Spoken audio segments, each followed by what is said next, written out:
Ang latest, ang hottest sa showbiz and entertainment. Heto na sa Ang Pilipinas Ngayon.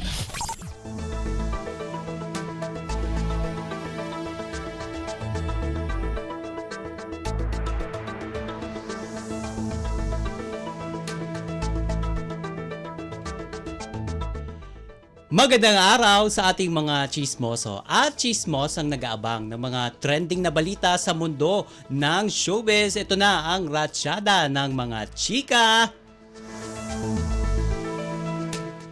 Ibinalita ng aktres at content creator na si Alex Gonzaga na pwede na itong magbuntis ulit.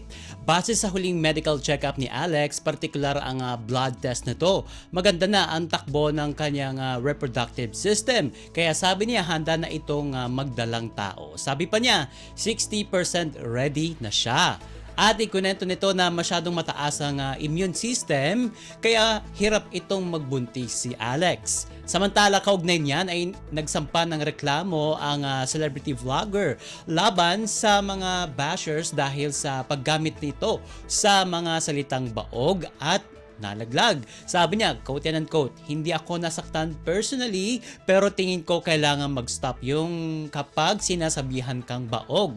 Sa gender, very sensitive na po tayo ngayon, even sa body shaming. Sabi niya, dagdag pa niya, naisip ko we have to be careful na gamitin yung words na yun sa mga kababaihan kasi maraming inner struggles ang mga babae na hindi natin alam.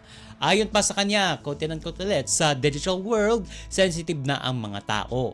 Ayon na natin yung bullying. Itong parte na ito sa kababaihan hindi pa masyadong nabibigyan ng pansin. Nung may nakita kong nagkomento na ganun, pinakiusap ko sa lawyer. Yan yung paliwanag ni Alex. At sa ngayon, naghihintay na lang sila sa paglalabas ng public apology ng taong kinasuhan niya. Ang latest, ang hottest sa showbiz and entertainment. Heto na sa Ang Pilipinas Ngayon.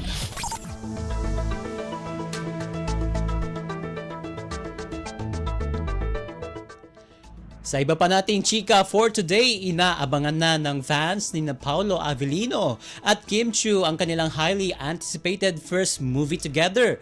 Sa isang Instagram post ng Star Cinema nitong Oktubre 14, inanunsyo nila ang pinakahihintay na proyekto ng Kim Pao. Ito ay ang My Love Will Make You Disappear na idinirect ni Chad Vidanes.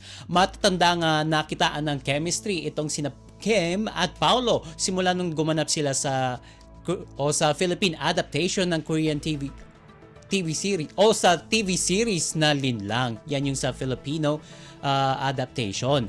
Nasundan pa nga ito ng Filipino adaptation ng Korean series naman ng What's Wrong with Secretary Kim na idinirect ni Chad sa ilalim ng VU at ABS-CBN partnership na iproduce ng Dreamscape Entertainment.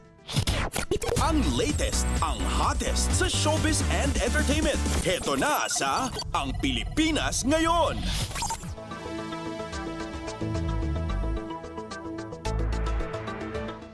Sa huli nating chika for today, nakatenga muna pansamantala ang pelikulang Made in Malacanang 3 ng Viva Films at Vincentiments na pinagbibidahan sana nina Aga Mulak, Cesar Montano at Rufa Gutierrez. Ayon kay Senator Amy Marcos, abala ang mga cast sa kani-kaniyang trabaho at inabot na raw ng eleksyon. Sabi ni Senator Amy, quote and unquote, tinamad na kami, nagkabisi-bisihan na. At nauna nang naibalita na sa Hawaii sa Amerika pa dapat kukunan ang kabuuan ng naturang pelikula na may titulong Mabuhay, Aloha, Mabuhay. Mula pa rin sa direksyon ni Daryl Yap. Ngunit nilinaw naman ni Senator Amy na matutuloy pa rin ang naturang pelikula, ngunit hindi na ito may papalabas ngayong taon o sa 2025. Wala pang anunsyo kung kailan ang target screening ng huling sequel ng Made in Malacanang.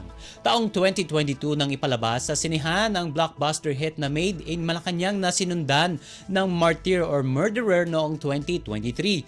ang Mabuhay Aloha Mabuhay ang huling bahagi ng trilogy film ni Direk Daryl. Samantala, may paalala naman ang senadora sa mga kakandidatong mga celebrity at artista sa 2025 midterm election. Sabi niya, quote and unquote, gamitin ang plataforma ng politika para makatulong sa tao. Sabi pa niya, mag-aral ng maigi, makinig ng puspusan at isipin na hindi lamang pangsarili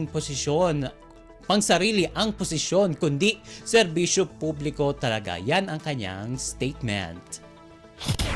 Ang latest, ang hottest sa showbiz and entertainment. Heto na sa Ang Pilipinas Ngayon.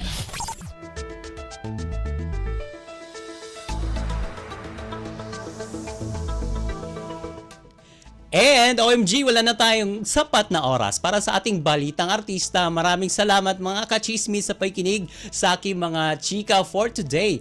Ako po si Mama JT para sa Radyo Pilipinas World Service.